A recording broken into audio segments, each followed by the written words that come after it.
This week's video, we are going to be on week 2 of our full month on a World War II diet, using ingredients which were rationed on a point system as well as being grown at home. I'm off to the shop to grab some ingredients. I'll meet you back home where we'll start week 2. In this week there'll be lots more recipes from the Victory cookbook. Week 1 is already up on the channel. There'll be a link at the end of this video. This is a standalone video, or you can go back, watch week 1 and then jump in at week 2. Enough waffling, I'll see you back home to start week 2 of the challenge. Right, just getting ready to do breakfast for day 1 of week 2. So first things first, I've got my loose leaf tea. I actually ended up putting the rest of the month's allowance into this jar just to make life easier storing it. So we just take out some of this tea.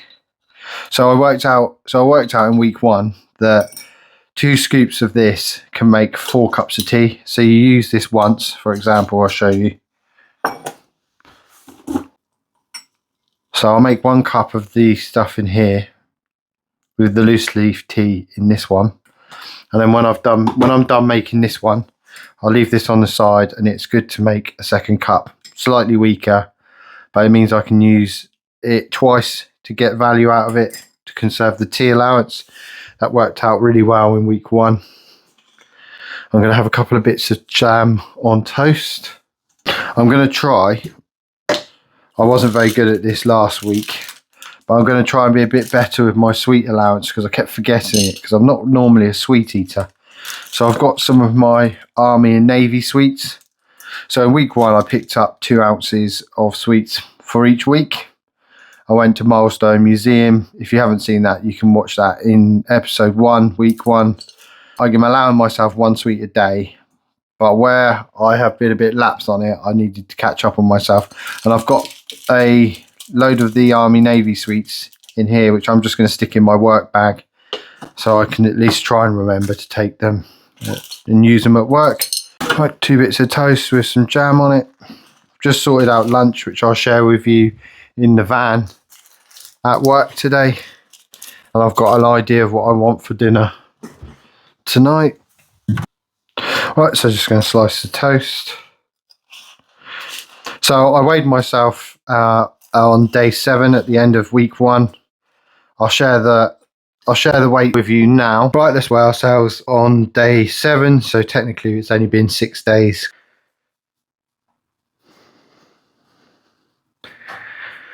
So 17 stone, 12 and a quarter. So just say 17, 12, shall we? So my starting weight was 18 stone 2. I've dropped down to 17 stone 12.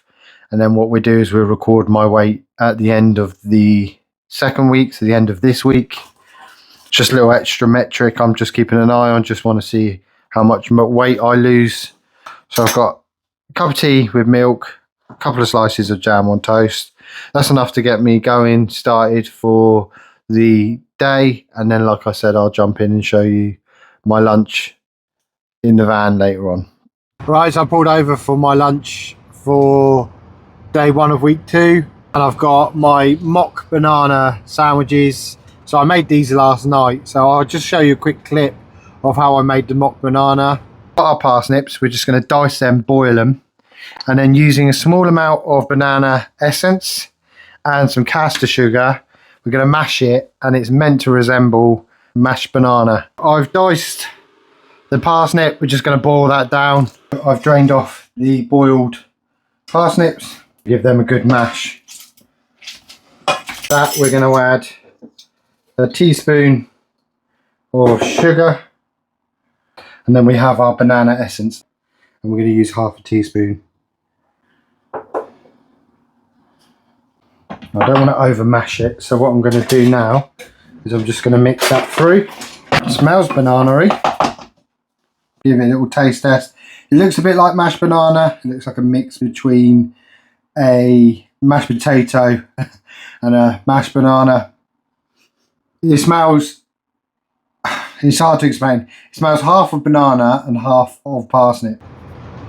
So my honest taste review of this is It tastes like banana, but it does taste like parsnip at the same time. I think that's probably the best way that I can sum it up. I've got some carrot sticks, I've got a bit of fruit cake.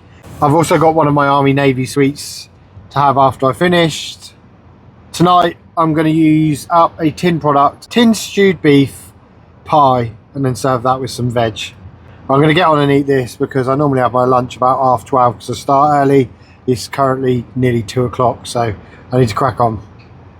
So for tonight's dinner, I'm going to use a tin of stewed steak. So during World War II, stewed beef in a tin, very similar to British Macanici stew or the German iron rations. It was a tin food that would have been subject to general rationing of meats. Specific points for this item would have been assigned according to the rationing system. So it would have required a specific number of points or a coupon from the ration book. I can't find an exact for the amount of points, but it was used, and I'm going to make a pie. So I'm just going to use a pastry, and I don't think this tinned stew is going to go as far as I think it's going to go in regards to filling the pie either. So the stewed beef is enough to fill one pie anyway. So we'll just cover that, stick that in the oven, and I'm going to serve it with some, I'm going to have a look, but probably carrots and cauliflower or carrots and cabbage. So there's my pie. I'm just going to make some holes in the top to let any steam out. Stick that in the oven and get the veg prepped. I'm just going to prep the carrots. We're going to use up the last of the cauliflower.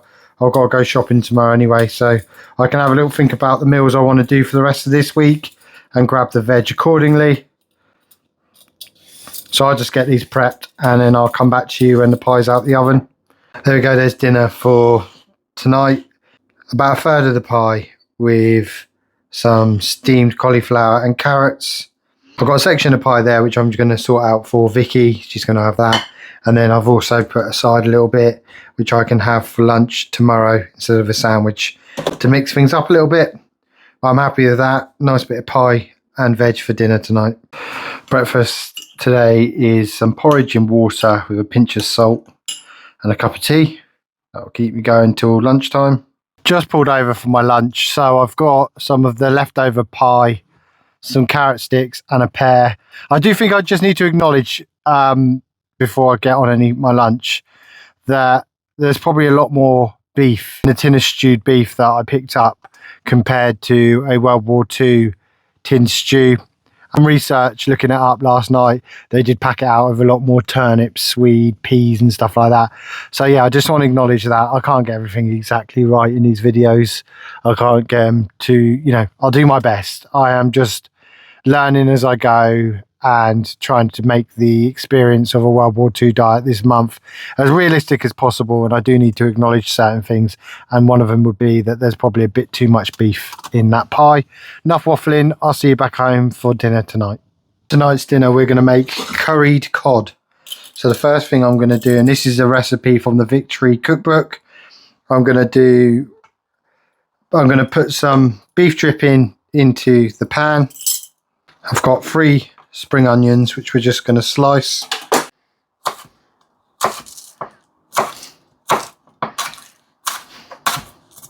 Slice the tomato and then dice it.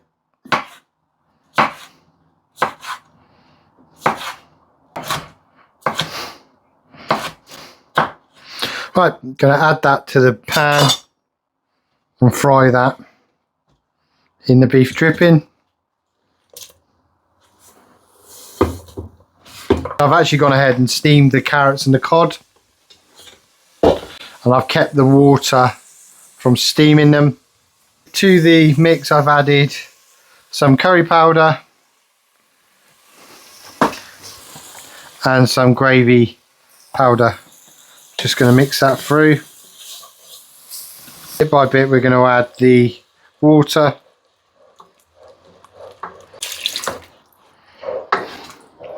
So in the recipe it does say you can use just standard water or vegetable water from cooking your veg.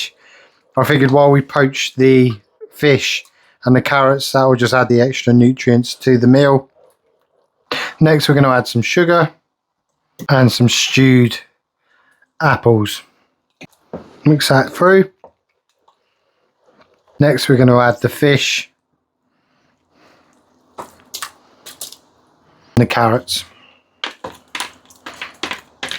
We'll leave that to simmer for 5 to 10 minutes. There we go. There we have curried cod with carrots, and it's, as it says, as recommended to serve in the recipe book, is with some boiled potatoes. But here's what it looks like. Let's give it a taste. Seriously tasty.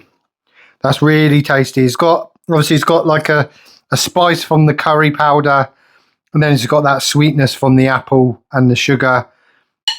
It's really tasty. Really good. Let's give it a try with a bit of potato, and then I'll go sit down and actually use some proper utensils to eat it. Really delicious. Well worth making. Really hearty, substantial. Up there with one of my favourite recipes from the book so far. Breakfast this morning is marmalade on toast, a cup of tea, and today I put a bit of sugar in it just to give me a bit of a kick, a bit of a boost. And I've remembered to take some sweets with me, so we'll have a sweet with our lunch, which I've packed ready to go. So I just poured over my lunch. I've got some fish paste sandwiches with some lettuce in them, an apple, a couple of digestives, and I was going to have, because I finally remembered to bring them with me, a lemon sherbet sweet. But I was reading some of the comments in weeks 1, which released last night, and quite a few comments saying try sweets in your tea instead of using sugar to save on the sugar. Try adding some sweets, and a resounding one which came out was lemon sherbet for a lemon tea. So I'm going to actually save that. I'm going to have that tonight. We're going to do a little trial. I'm going to test it. So thanks for that in the comments. I've been reading through them. Quite a few comments saying I should, in the spirit of the challenge, I should fix my socks with a hole in it, which was on week 1. So I'll be doing that as well, and a few other recipe ideas along the way. But yeah, thank you so much. I always look at the comments. I always read people's advice, take it on board, and it just helps me grow as a channel with each challenge and just improve what I'm doing. So yeah, thank you. I'm going to have my lunch. I'll see you back in the kitchen for dinner. So I just got home from work, and I was looking through the comment section earlier on today, like I said, at lunchtime, and there was a load of recommendations to try adding sugary sweet to the tea instead of using your sugar ration. So I've just been steeping some tea, and I thought we'd try adding some lemon sherbet. I'm just going to take the sherbety bit out because I'm not sure how well that would go. Never thought to do this until I saw it in the comment section recommended, so we'll give it a go. Obviously we'll avoid adding milk because that won't work with the lemon sugar. Right, let's give this tea a taste test. It's okay. It's got a hint of lemon. It just tastes like sweet tea with a little bit of a hint of lemon. So it's definitely different. It was worth trying, but I think I prefer my standard cup of tea. But yeah, thank you for that in the comments for something to try. I'm sure that you could probably add different flavoured sweets to it as well. And I'd imagine if you were in a pinch and you had no sugar, but you had a couple of sweets left over, that would be a good way of sweetening your tea. Right, going to get on and make dinner. I'm kind of making today's dinner up. It's not really a ration recipe. It's just something I'm making quick because I need to get something done. I'm going to save these for a soup. The tail ends of my leeks, the dark green bits, someone recommended that as well in the comments. Quite a lot of stuff in the first video recommended. But I'm just going to do some fried veg with a chopped up bacon rasher because Vicky's at uni and I've got a million things to do tonight, including feeding everyone else, making lunch boxes and getting on top of some washing. So a nice simple dinner tonight is on the cards. So we're going to chop the veg. I've got a bit of leftover cabbage here. Any bits of off cut like that, that's all going to go in this stock pot. I was discussing in the first week that a lot of meals were bulked out predominantly with veg. So they wanted you to eat a pound of potatoes a day basically as one of your main staples to keep you full. And I've read in other places as well that they recommended pretty much having bread with every meal just to bulk it out, make it, stretch it out, make it make you feel full for longer. So far in this challenge, I haven't felt hungry. I've definitely feel like I've had enough food, and that includes, you know, the vegetables and stuff like that. I think I'm making diverse meals. I'm working off a lot of ration books, and I'm addressing some of the issues people bring up in the comments. So each week, obviously, I'm going to adapt and improve based on what people say. Someone mentioned why ounces, but back during the war, during 1940s, it was in ounces and pounds. So that's what we're working with. So any of the ration books or any of the books I reference, a lot of the recipes are in fact in ounces. I do try and convert some of it to grams when I can, especially if I'm trying to reduce ration amounts and stuff like that. Anyway, enough waffling. I'm going to use a little bit of butter, chuck everything into the pan. I've also got some leftover potatoes, which I'm just going to chop up and add to the pan as well. Bit of salt and some pepper. Now I want this really crispy. I really fancy it crispy. I'm thinking of adding some mustard powder to the top of it as well. So I've just added a bit of the Coleman's mustard. Right, that's my dinner. So I've got fried potato, cabbage, leek, onion, and a bit of and a rasher of bacon. And I've served that up with a fried egg, gooey fried egg. Proper comfort food, nice, quick and easy, and delicious. This evening we're going to have a go at making our very own victory loaf. And for that we're going to use 800 grams of some very strong wholemeal bread flour. Place that into a large mixing bowl. 100 grams of some strong white bread flour. Add that to the mix. Give that a stir. Next we're going to add in 5 teaspoons of some fast action yeast.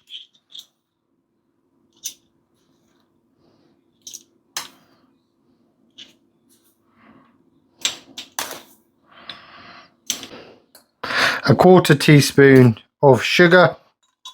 1.5 teaspoons of salt. And then finally 1 teaspoon of vegetable oil. You mix that through. Going to add in 600 ml of warm water and mix that through thoroughly. You can use a stand mixer. I don't have one, so you can just do this by hand. Now that the dough starts to come together, we're going to knead it for 10 minutes. A victory loaf, or more commonly known as the national loaf, especially in Britain. It was a type of wholemeal or mixed flour bread introduced during World War I and II as a patriotic measure to conserve wheat supplies and ensure adequate nutrition for the population. During the World War, supply chains were heavily disrupted by submarine warfare, making imported wheat a precious commodity. Governments were encouraged or mandated the use of alternative flours and high extraction flour, which is known as wholemeal, to make existing supplies last longer and to free up shipping space for munitions and raw materials. The national loaf was made from an 85 extraction rate flour, meaning most of the bran and wheat germ was retained, making it darker and denser than the white bread people were accustomed to.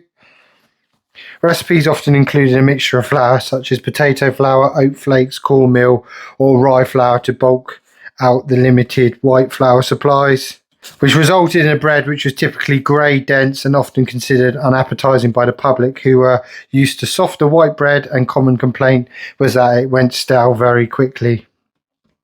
The government used propaganda campaigns such as the UK's Dig for Victory and the Save the Wheat and Help the Fleet to promote the consumption of bread as a patriotic duty. Despite its unpopularity at the time, the national loaf was actually more nutritious than the white bread due to the higher fibre content. Today, some bakers or individuals may refer to the victory loaf in a celebratory sense, victory over a difficult recipe or a healthy, conscious, heart homemade loaf. In essence, the victory loaf was a practical, albeit unpopular system of sharing sacrifice. Next, we're going to add a little bit of oil to a bowl. So just going to make sure it covers the inside of the bowl, and then we're going to place our dough into the bowl,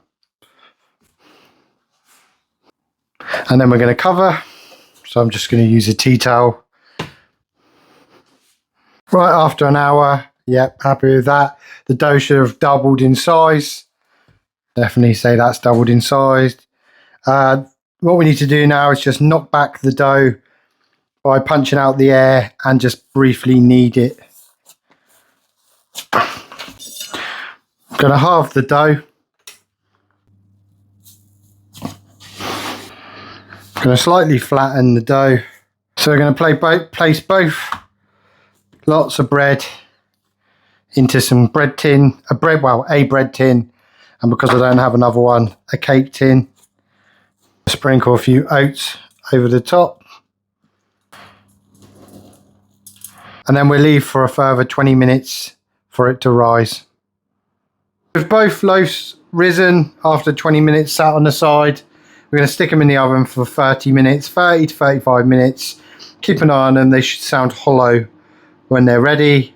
Bit nervous about these ones if I'm honest with you, but we'll stick them in the oven and see how we get on. Let's take a look at the victory loaf that I prepared yesterday.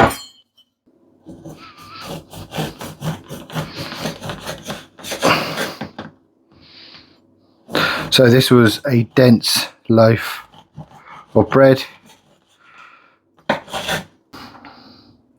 So it's a thick, dense loaf of bread. It is renowned for being very filling and a substantial piece of bread. I was going to have porridge this morning, but I'm going to try it as toast and a sandwich because I'm eager to try it out. But it's come out really well. It looks like a lot of the breads I've seen from recipe guides online and stuff like that. A big, dense, thick piece of bread. So I've got a cup of tea and a couple of bits of toast with margarine on. Just had a mouthful of this. It is super dense. It takes ages to swallow, but it does taste nice. It's a bit salty, but I think I did an alright job of that, so happy with that. Lunch this afternoon is a couple of the sandwiches with some cheese and beetroot filling. This bread's super filling. I've only just started getting hungry now. Definitely a good way of suppressing your appetite. Really happy with the crumb on it. It's got some licorice comforts from my sweet allowance, my 2-ounce sweet allowance for the week, and then I've got an apple. So that's me sorted. Tonight, I think I'm going to revisit the Walton pie because in the comments section, I got some advice about adding a little bit of flour to the mix just to thicken the liquid, the sauce in the pie, and also adding a spoonful of corned beef to add an extra depth of flavour. So I really like those ideas in the comment section. So I'm going to revisit that, see if we can improve week one's Walton pie. Another comment I got in the comment section, which I'm listening to, is grating the cheese instead of slicing it, because it spreads the cheese out. It makes it go a bit further. So I've listened to that as well. Lots of stuff in the comment section. Right, tonight we're going to redo the Walton pie from week one with some recommendations from the comment section. I'm going to use some cabbage, some swede, some turnip, some carrot, potato to top it as mash, and then we're going to use an onion. So I'm going to make a smaller portion just for me, but I figured with the recommendation of adding a bit of corned beef, just a spoonful, I thought we're going to come back and give this another go. So first things first, we're just going to prep the veg. So I've got cabbage, carrots, swede, turnip, normal onion, and then I've chucked in some spring onions, which I need to use up. This is all going to go into a pan, and then we're just going to cover with water.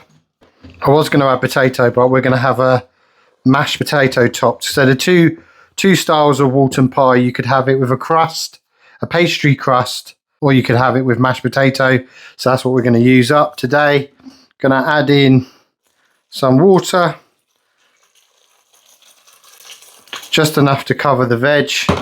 Cook the veg, we're going to cook it in some bovril. So just a teaspoon of bovril. This time round I'm going to add the oats after it's cooked down for a bit, just to see how that affects the thickening of the pie, the Walton pie filling. So let's get that simmering. Vegetables have softened and the sauce is thickened down. I'm going to do the standard adding of oats to thicken it up a little bit more. So last time I added in 1 tablespoon. So I'm going to go for 2 this time round. One of the comments did say to add flour, but this one's actually got a lot thicker anyway, so I think we can just make do with the oats. But I am going to take the recommendation of a spoonful of corned beef just to enhance that beefy flavour. They said it tastes wonderful. So let's just get the oats in and soaking up some of that liquid. Finally, I'm just going to stir in some fresh parsley. But quite happy with that. It's thickened up a lot more. The bovril's giving it a darker colour than the Marmite as well. Let's add that to some dishes. I think I'm going to have more than I need to for the pie I'm making as well. That said, someone in the comment section did say that we have a tendency to get stuck when it comes to breakfast, making the same things over and over again. They said to try and use up some leftover veg and stuff as breakfast. So I was wondering, maybe we could have some of this on toast. I think that might be a neat idea. This might be overfilled, so take a little bit out. We can have that on toast tomorrow. That's better. Good. Got a bit of space there for the mash.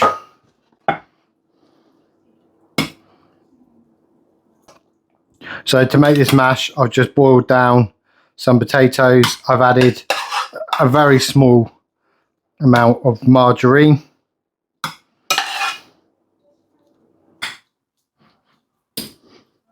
Right, I'm going to stick one in the oven and save one for dinner tomorrow as well. Because look, I've got more than enough for 2 days there. Right, there you go. That can go straight in the oven. Pasta on the. I've got some pasta on the go for the rest of the family's dinner. I just want to have a look at this pie. That's just come out of the oven. It's got a crispy top to it. It's got a much thicker consistency to the filling.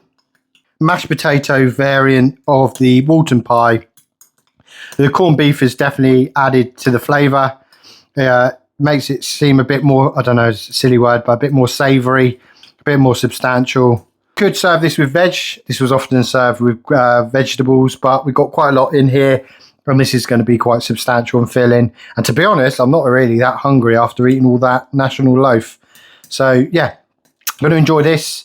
I've got enough for pie tomorrow, and I'm going to try and use up some of the extra filling as well. Probably have that on toast just to use it up. Breakfast today is some of the leftover veg from the Walton pie mix and a couple of chunks of bread and a nice cup of tea with sugar in it. It is miserable.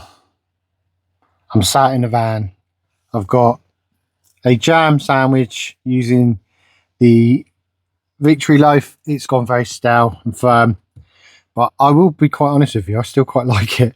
I like the flavour of it. And the fat leg keeps me so full. Got a couple of digestives, biscuits, plain biscuits. I've got a pear, some carrot sticks, and I've remembered a winter comfort. Got my lunch sorted, and tonight I'm probably going to use up the rest of the Walton pie, serve it with some green veg, some spring greens or some cabbage. I'll have a look what I've got left at home. And then tomorrow, even though we're not officially at the halfway mark, I think I'm going to have fish and chips. We'll get ourselves a bit of cod and chips, and I'll discuss fish and chips during World War II. We'll look at that tomorrow and possibly make a soup for lunch as well. Right, going to eat this and then carry on getting wet whilst being at work. For dinner tonight, I've got the second of the Walton pie with the corned beef filling and the bovril. I could, like I said, I could have veg with this, but the last one was so filling, it was more than enough food for me, so I don't really need to add to it. So happy with that. Right, this morning I'm going to mix it up a little bit, and I'm going to have some mushrooms on toast. So just going to slice some of this bread.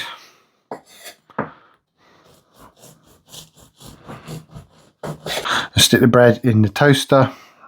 A small pan, just stick a little bit of butter in there. Going to slice the mushrooms.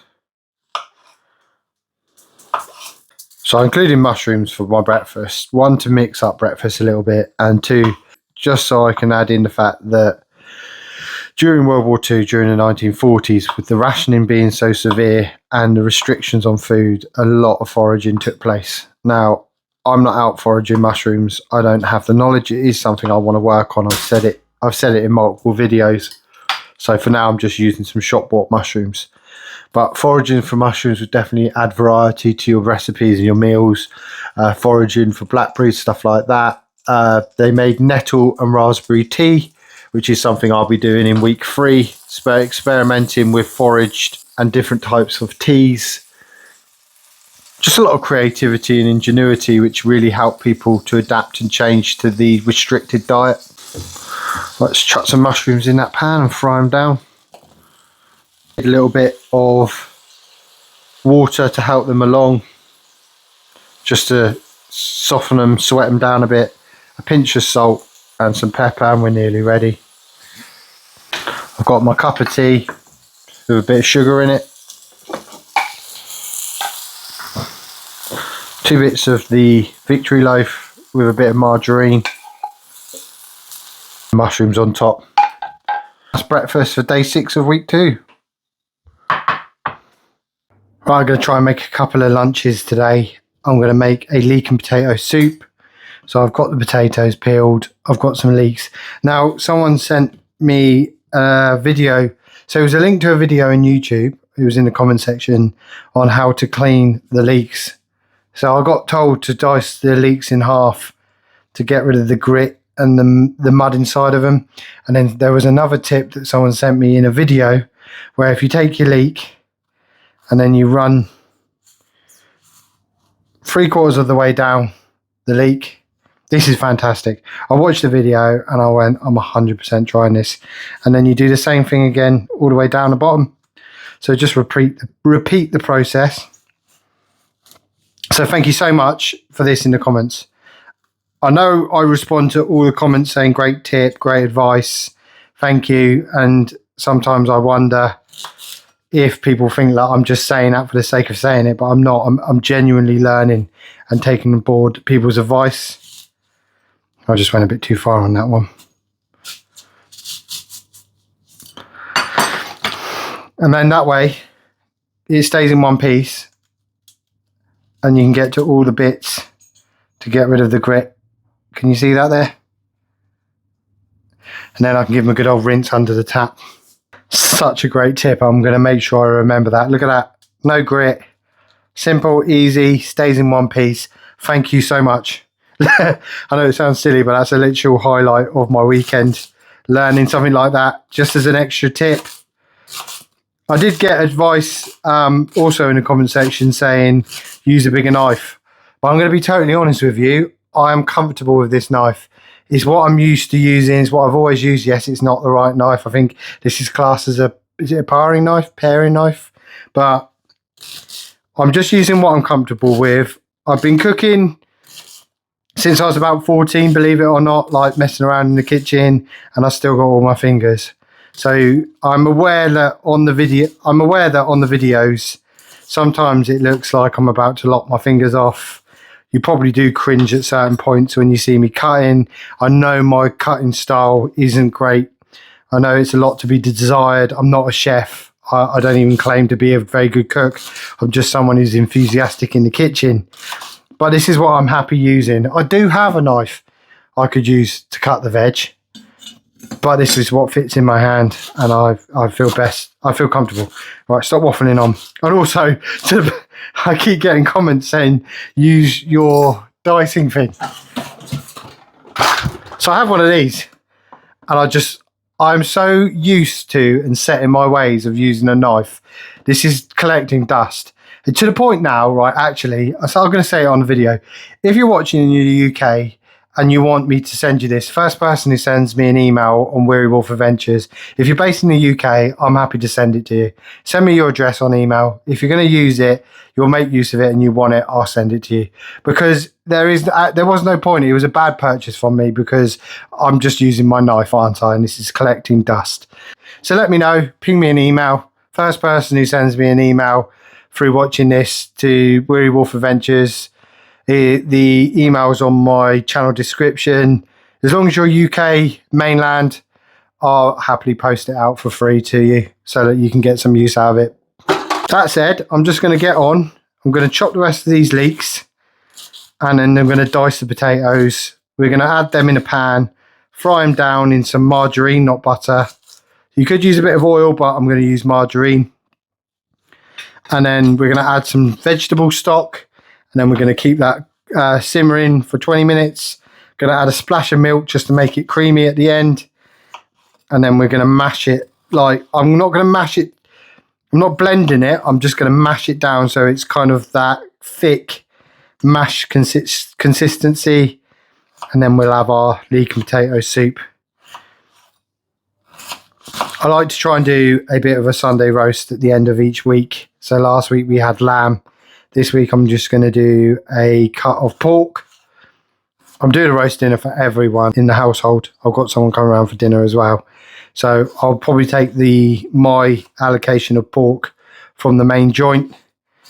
And then I'll probably just have a restricted version of a standard roast dinner. Because I know that everyone wants a bit of Yorkshire pudding and all the stuff which comes with it. Which leads me to say, right after the end of this World War II challenge, I've set myself a little challenge to see if I can do Christmas dinner for a family of 4 on a very low budget. Because all I'm hearing on the news and stuff like that is budget cuts and, you know, austerity and people not being able to afford Christmas. So I thought, right, I'm going to have a go at seeing if I can do a full Christmas dinner with loads of trimmings and a pudding. And I'm going to try and get it done under a tenner. That's my plan. So that'll be another video coming up this side of Christmas, as well as some other videos I've got going on straight after this. I've got a full lineup, thanks to everyone in the comment section, for about 1.5 years now, especially when it comes to budget and food challenges. Got some fun ones, I've got some tricky ones, I've got some real tight ones. I am looking at dropping down to an extreme budget of 50p a day, which is not going to cover, and I know I get a lot of comments saying about protein and carbohydrates and hitting your daily allowance. It's not going to do that, but it's going to be more of a extreme situation. Can you fill yourself up on 50p a day? I'm going to do some longer challenges because I do quite like doing these month-long challenges. I'm going to come back to World War II. I know I'm going to come back to World War II because I really do benefit and learn a lot in these videos. Charles got his mates over, so you'll probably hear a bit of noise in the background. Let's heat this pan up, get some margarine on the go, and then we're just going to fry down the leeks and the potatoes. Right, to the margarine we're going to add the leeks and the potato.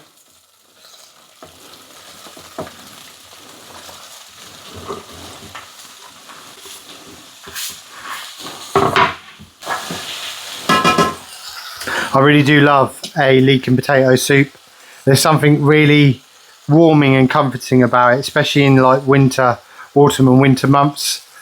I've done a modern version of a leek and potato soup on the channel.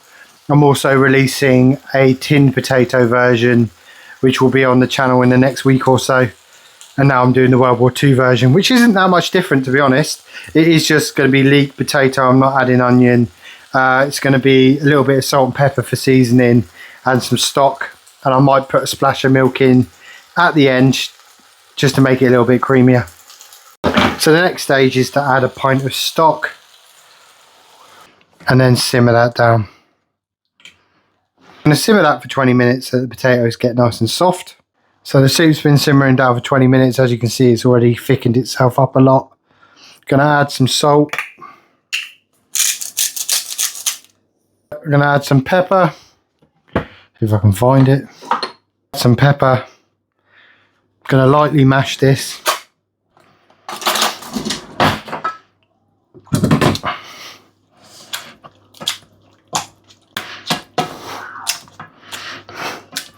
I'm not even gonna go up and investigate the screaming coming from Shire and his mates. I'll just let him get on with it. There you go, I'm happy with that. Nice thick soup. We'll go for half in the bowl. Save half for tomorrow. I think I'm just going to serve it up with some chunky bread. Give this a taste test.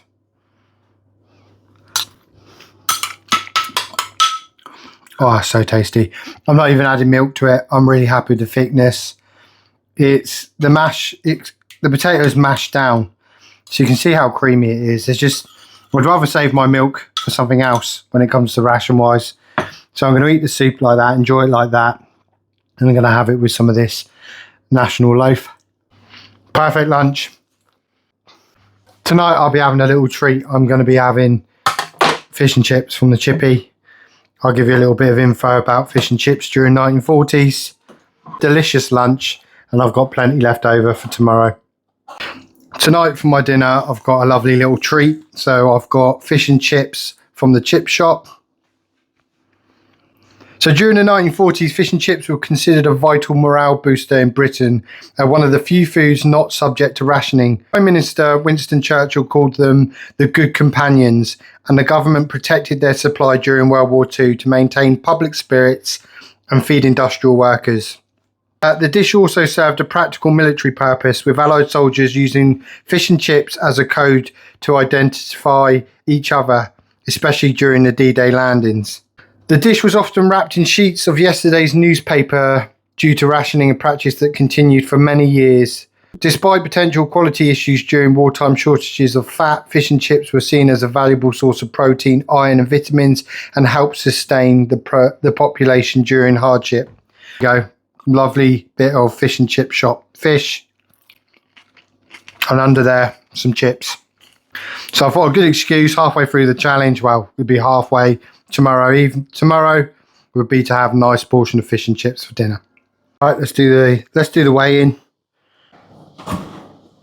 17 stone 8. So 17 stone 8 and a half. The last breakfast of week 2, I'm going to have some margarine on some bread, and I'm going to have a lowly ration of bacon, which fits nicely on my little loaf of bread anyway, so I'm not complaining. I've made it nice and crispy. I'm going to have a tiny amount of ketchup. I'm not actually 100% sure how much availability there was for the sauces and stuff like that. I know mustard was quite common. A lot of the reference books say chutneys and stuff like that. I'll have a little bit of a Google. But there we go. I've got myself a little bacon sandwich, see me through till lunchtime. And then I'm having a nice big Sunday roast, loads of veg, a little bit of meat, because that's the way the rations worked out. Modern day Carl would have loads of meat and a little bit of veg, but we're flipping it, and I've got myself a nice cup of tea. Anyway, I've got to get ready to take Shire to rugby, so I'll catch you back in the kitchen when I start cooking the roast dinner. So Sunday lunch for my World War II, end of my World War II week, is a small bit of pork, carrots, Brussels sprouts, some roast potatoes, lots of cabbage, and a Yorkshire pudding. I'm going to eat this later on this evening. I will have potato and leek soup. So a really tasty Sunday lunch to end the final day of week 2. I'm having for supper the leftover leek and potato soup, and then a couple of bits of the pretty much stale victory loaf. Yes, it's stale and crumbly and dry, but do you know what? I still really like the flavour of it. I've got a cup of tea on the go. Going to finish this, and then I'm going to reflect on week 2 and have a quick chat about what can be expected in week 3. So that's week 2 done. We're halfway through the challenge. I've really enjoyed this week. I really enjoyed making the victory bread, the national loaf. It's interesting how filling that is. I know from research and reading through it, a lot of people, they got fed up with it. And yes, I'm only doing it for 2 weeks so far. And it's only my first week of eating the bread. I can imagine missing white bread, missing standard bread. And this went on for years, having the national loaf. So I want to be a bit careful by saying how much I enjoy it, because I can imagine, it got quite tiresome having that really thick, dense bread. I think I've done some good recipes this week. I've really enjoyed making some of them. I like the alternative version to the Walton pie. The comment section has been fantastic with advice, tips and recommendations. So please do keep them coming. I'll be reading week 2 whilst I'm working my way into week 3. So plenty of time for me to act on any advice. Criticism as well is welcome, because that's the only way to improve. So thank you so much for everyone who commented on week 1. I hope you enjoyed week 2 as well. And I'm looking forward to sharing week 3 with you. I'm losing weight, but it's gradual. It's not an extreme drop in weight, which I'm kind of happy about. I don't want it to be an extreme weight loss. I will say is, I don't know if I'm going to be going back to coffee after this. I'm quite happy with the tea. I like having tea anyway. Having 2 weeks where I'm not down in loads of highly caffeinated coffee in the morning, I feel better for it. Now, tea has got caffeine in it, and it is a smaller quantity of caffeine. And I feel like for me personally, and everyone's body's different, it releases different. I don't have that caffeine crash after downing several cups of coffee. I made that decision at the end of the month challenge, but as it stands, I'm just going to switch and just stick to having tea, because I'm loving it. I'm loving having a couple of cups of tea in the morning. I have a couple of cups of tea in the afternoon. I've made a lot of references to the Victory cookbook. If there's a link for it on Amazon, I will stick that down in the descriptions for you. I know there's a Kindle version as well. I'll try and put them in the description so you can find them. Next week, I'm going to focus on making some desserts, some puddings, probably using suet pastry. I haven't got round to doing the potato pastry yet. That'll be done in week 3 as well. So those are 2 things which are definitely going to happen. Some desserts and some potato pastry. Lots more recipes to come. Lots more of interesting facts, hopefully, for you guys. Thank you so much for watching, and I'll hopefully see you in the next one. Thanks for watching. Bye-bye.